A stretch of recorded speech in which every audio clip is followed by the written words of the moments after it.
Update. Am I the a-hole for beating my parents to the chase and moving out in the middle of the night? Original post. I, 18 female, overheard conversations between my mom and dad, 39 female and 40 male, about how they plan to kick me out shortly after my 18th birthday. The way they were talking made it seem like they were dead serious, and the fact that it was brought up multiple times made it seem like they were definitely going to go through with it. So I decided I wouldn't give them the chance to kick me out. I made plans with my friend Riley, 17 female, to stay at her place until I graduated and moved into a college dorm or had an apartment of my own. Riley's parents were horrified at the thought that my parents would kick me out the second I turned 18, and they agreed to let me stay with them as long as I finished high school. Riley, her parents, and my boyfriend Cole, 18 male, came after midnight to help me take my belongings to their car and drive me to Riley's house. My parents woke up in the middle of this and asked me what the hell was going on. I kind of shrugged and told them I was moving out before they could kick me out. My parents tried to deny it and attempted to stop me from leaving, but there was nothing they could do since I'm a legal adult. By the way, I wasn't just going to leave in the middle of the night without saying goodbye. I left a note on the kitchen table, where my mom always goes first thing in the morning, explaining what happened. Right now I'm at Riley's house, staying in their spare bedroom, and I've been bombarded with calls from my parents asking me to come back and not to tell my grandparents about any of this. In one text, my mom called me an ungrateful bee for leaving in the middle of the night and said she should have kicked me out sooner. Now for the top comments before reading the update. My mom called me an ungrateful bee for leaving in the middle of the night, and that she should have kicked me out sooner. Well, there's your hardcore proof. Calls from my parents asking me to come back and not to tell my grandparents about this. Are you close to your grandparents? Do you think they'd want to know? If so, you've got quite the collection of texts to show them. Not the a-hole. Yup, mom confirmed their plans for OP. I don't get the whole kick them out at 18 mentality. It's hard out there right now. More than that, if OP is still in school, let them finish and give them a chance to get things lined up instead of just kicking them out. I plan to have my kids move out after 18 only if they're clearly not trying, like if they're just mooching. If they're in school or actively working, saving for their future, and contributing around the house, that's all I care about. And honestly, I'd be working hard to prepare them well before they turn 18 to avoid the whole mooching scenario in the first place. These parents sound awful. Not the a-hole. If it was one conversation that you overheard, I'd say you overreacted. But since it was several times and no note of sarcasm or joking, then you did right. Also, your mom saying she should have kicked you out sooner is pretty clear. The fact that they don't want your grandparents to know also shows they know it's wrong. You don't mention any reasons why they would want to kick you out. Have you been in trouble? Do they dislike your boyfriend? Bad grades? I remember from a few conversations, two unrelated to kicking me out about my mom wanting an office, and I haven't in big trouble like getting trouble with the laws. Grades are pretty good, and they've so far expressed approval about Cole. Since your dumb mom insulted you, but is terrified of your grandparents, reach out to them and tell them everything. Yes, and bring Riley and her parents. OP, sometimes older people respect older people over younger people. I suggest talking to Riley's parents and asking them to accompany you to your grandparents' house, or phone call if they are far away. Don't say anything about respect, because that's just my fear, and might not be true for them at all. Ask them to be there for emotional support. Additionally, they act as witnesses. If your grandparents are great, then that's great, and you have another resource. If they are awful, then at least Riley's parents will see firsthand how awful your family is. Now for the update. I honestly forgot about this account and struggled to remember the password, but here we go. A lot of shocking information was revealed, and this is just my brief, messy account of it. So, like you all suggested I do, I told my grandparents what happened with screenshots of my parents' texts after I went to Riley's house. Let me tell you that they were livid at what my parents were saying to me and the fact they were planning to kick me out. I ended up meeting up with them and staying with them at their place for a few days while they tried to figure out what the heck was going on with my parents. My mom and dad were being sent money monthly by my grandma and grandpa for my college fund, since they mostly depleted it after my brother Alex moved out because he was tired of them begging him for money due to their gambling addictions. My mom admitted that their plan was to kick me out, but act like I moved out willingly because I found an apartment and get double the money that they were previously getting to help out with my rent money once they asked my grandparents for it. Grandma yelled at my mom over the phone and told her that she'd never see a dime of her money again.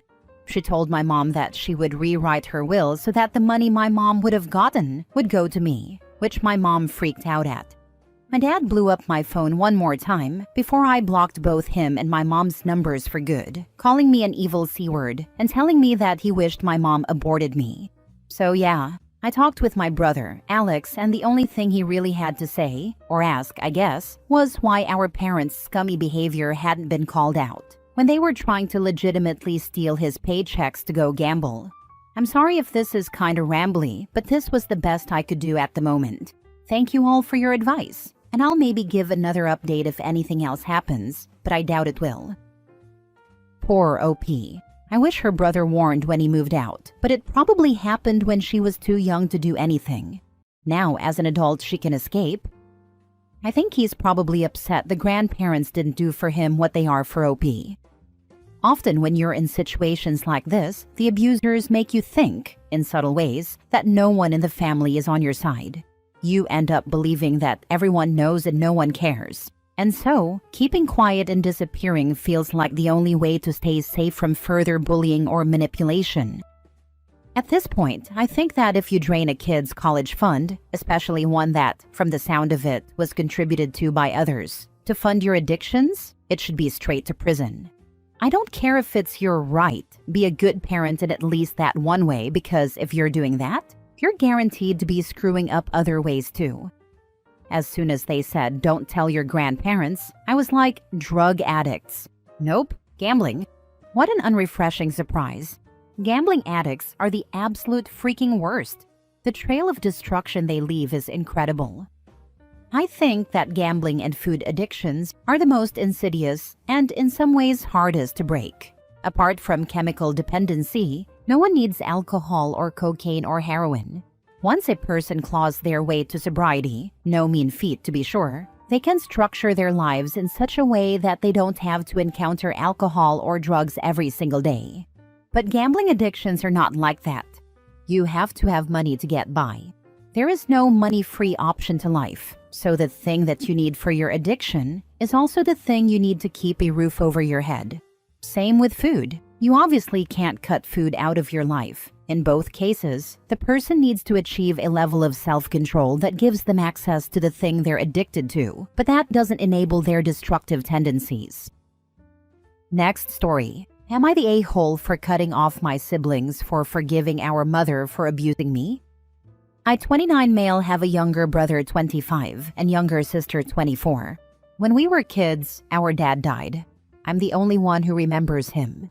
I also happen to look like him, and I think that's why, when our mother turned violent, she only directed it toward me. I was 8 when my mother started physically abusing me, but the verbal abuse had already been happening for about a year.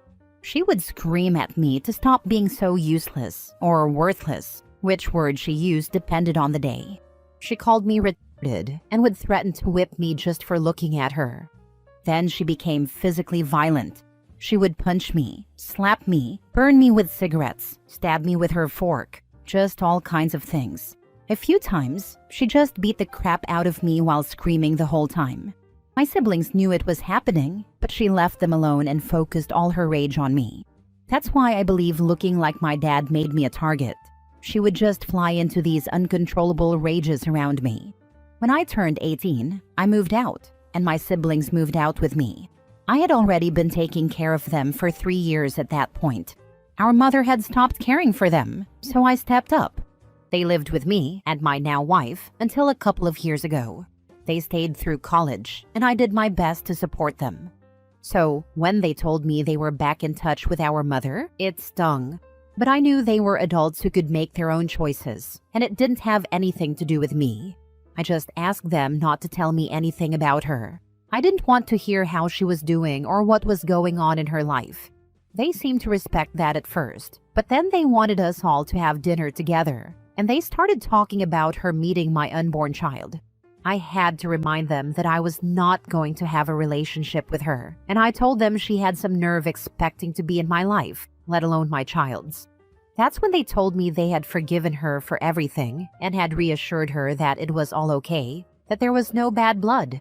I asked them if that included forgiving her for abusing me. They flinched when I said it, but then replied, of course. They said she apologized and that she's grown and healed a lot. I asked them what gave them the right to forgive her for what she did to me. They said she needed forgiveness. I told them I didn't want her sleeping peacefully at night after what she did. I wanted her to feel bad, if she was even capable of feeling bad. They told me that was an awful thing to say, because of course she was capable of human emotions, and that I didn't have the right to be mad at them. I told them I couldn't even look at them knowing they thought they had the right to forgive her for my trauma. Forgiving her for not being the best mother to them is one thing, but they weren't the ones who were physically and verbally abused every day. They said they had to do it, and that I needed to understand. I made them leave. I told them if they ever asked if she could visit or see me, I would be done with them.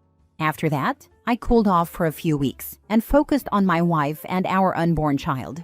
Then I reached out again, hoping to talk it through, but they still insisted they had the right to forgive her for what she did to me. And they acted like I was the one making a big deal out of it. That made me even angrier. I told them they were old enough to make their own choices. But I was done. I told them I would not be part of their lives anymore, and I would not allow them to bring that monster into my life or my child's life. I told them she did not deserve forgiveness for what she did to me. They didn't expect it. They sent texts, DMs, and called a few times before I blocked them on everything. My wife did the same so they couldn't reach me through her either. In their messages, they said it wasn't fair and that they had the right to forgive her, and that I shouldn't cut them off because of it. Am I the a-hole? Now for the top comments. Not the a-hole. Oh, hell no. And good for you for cutting them off too. Totally right thing to do. Sorry you had to go through this. I have never heard of forgiveness by proxy before. The situation astounds me, and I would really like to sit down with them and hear their thought process.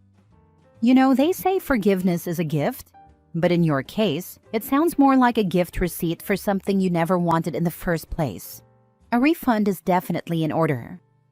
It's like someone handed over a life lesson wrapped in guilt and said, "You're welcome." Sometimes forgiveness feels less like healing and more like returning emotional baggage you never signed up for. Yeah, and forced forgiveness or having someone forgiven on your behalf isn't real forgiveness. It's not truly coming from the person who's in the position to forgive. They have their own stuff to forgive her for, without doing it for me too. Last story. Am I the a-hole for rehoming my cousin's pet after she left her with me for over a month when she said it would only be a week? This has been eating at me, and I genuinely want to know if I went too far. A few months ago, my cousin Lila, 26, asked me, 29, for a huge favor. She was going out of town for a week and needed someone to watch her cat, Luna. I've had pets my whole life. I work from home, and I live alone in a pet-friendly place. So it wasn't a huge ask at the time. I agreed under the condition that it would be just for the 1 week she mentioned. Luna is a sweet cat, but she came with a lot of issues. She was under-socialized, anxious, and not properly litter-trained. I spent the whole week deep cleaning after accidents, trying to coax her into eating, and dealing with random 3 a.m. yowling. Not the worst, but definitely more than I expected. Still, I kept reminding myself, it's just a week. Well, that week came and went, and then another, and then another. Lila kept giving me excuses. First, it was that her flight got delayed. Then she was having a really hard time and needed more time. Then she claimed her apartment wasn't allowing pets anymore and she was working on it. I asked for a timeline. She said soon. After 4 full weeks with no concrete plan, I told her I couldn't keep Luna much longer. I wasn't prepared to be a full-time pet owner again, and my lease technically allows pets temporarily, not long-term. I gave her a week's notice that I would need her to come get Luna, or find another arrangement. She ghosted me for 3 more days. At that point, I started asking around, and a friend of mine, who's been looking to adopt a cat, offered to take Luna in. She's incredibly responsible, has a calm home, no other pets, and honestly, it's the best situation Luna could have asked for. I made the decision and let her go to this new home. I texted Lila with the update, and then she blew up my phone. She accused me of stealing and giving away her child, and said I had no right. She posted on Facebook about how I betrayed family and made herself out to be a victim of some heartless scheme. Several relatives are now saying I should have just waited a little longer or kept her in the family. I feel torn. On one hand, I did give away someone else's pet. On the other, she abandoned her with me for over a month with no clear plan and barely any communication. I wasn't trying to be cruel. I just didn't want to be taken advantage of anymore, and I wanted Luna to have stability. So, am I the a-hole for rehoming my cousin's pet after she left her with me for over a month with no plan to take her back? I would just comment on all her Facebook posts with screenshots of you repeatedly telling her to pick it up. Nothing else, just the screenshots, not the a-hole. I'm actually really motivated to make a post like this tonight. Make sure you mention that the cat was abandoned and you found her a responsible, caring, permanent home. If your cousin had abandoned the cat with someone else, they would likely have surrendered the cat to a shelter, which may have killed the cat, so you're basically an angel. If it was her baby, this was child abandonment. Going back to that house with all those issues was the wrong choice for the cat. You did the right thing. You even gave her warning. Exactly this. If it were a child, everyone would be outraged. You gave her a heads up and made the best call for the cat's safety. Not the a-hole at all.